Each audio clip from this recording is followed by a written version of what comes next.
Chapter 26. Don't blame me, blame my hormones.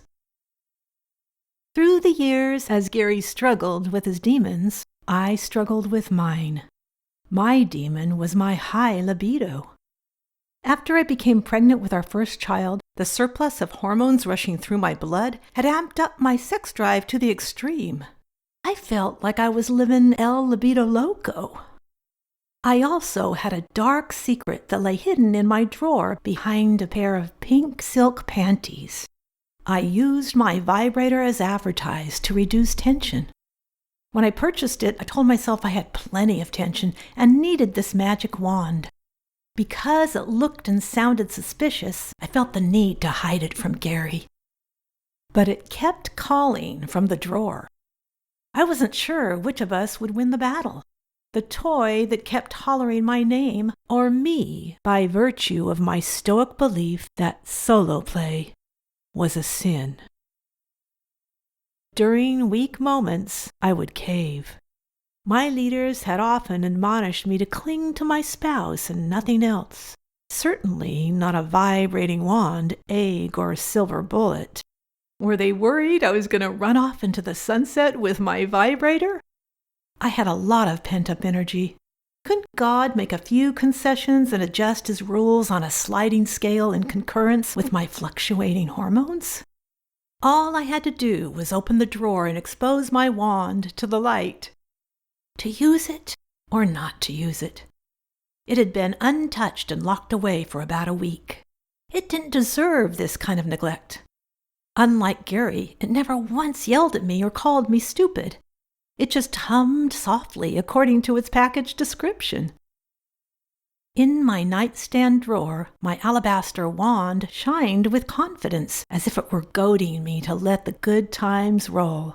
I often turned to the Book of Mormon to cope with such tempting moments, but my toy's warm glow beamed far brighter than any fair-skinned neophyte. It was a Saturday, and Gary was working at the golf course when I got the sudden urge to undress and don myself in nothing but a handful of shiny long gold chain necklaces. As I walked around the house, the mere touch of cool metals jostling around my breasts put me over the edge. My body, a multi-story warehouse of hormonal little she-devils, beckoned me to sunbathe in the backyard. I knew this was risky. Neighbors might spot me through their windows. But don't blame me. Blame my hormones. They were completely unstoppable.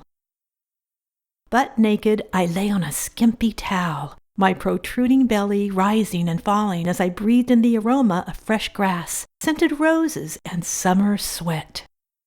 The thrill of the sun's erotic fingers tickling every curve and fold from head to toe almost had me in spasms.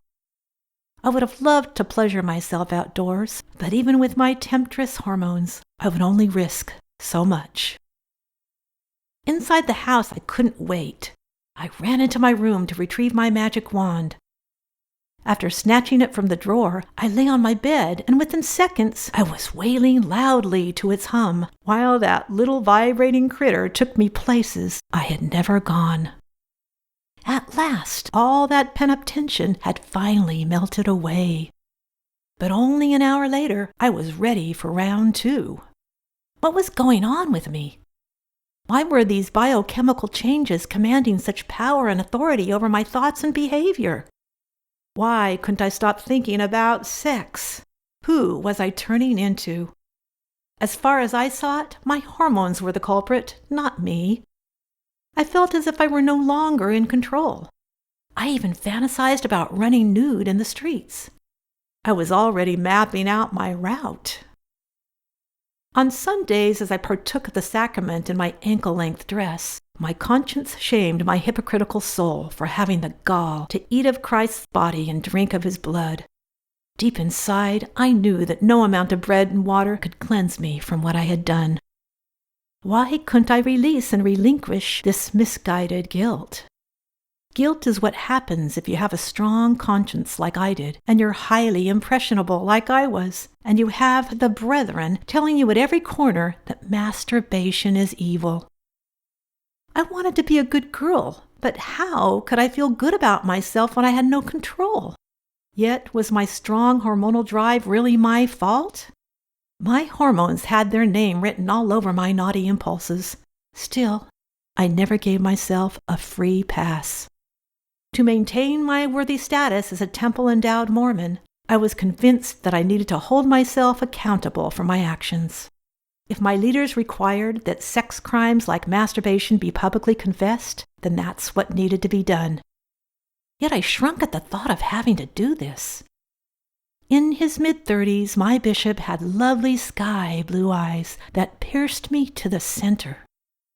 How in the heck was I supposed to waltz in there and share something so deeply personal, so incredibly embarrassing, so horrifically perverted to a man who has "Do Me" written all over him?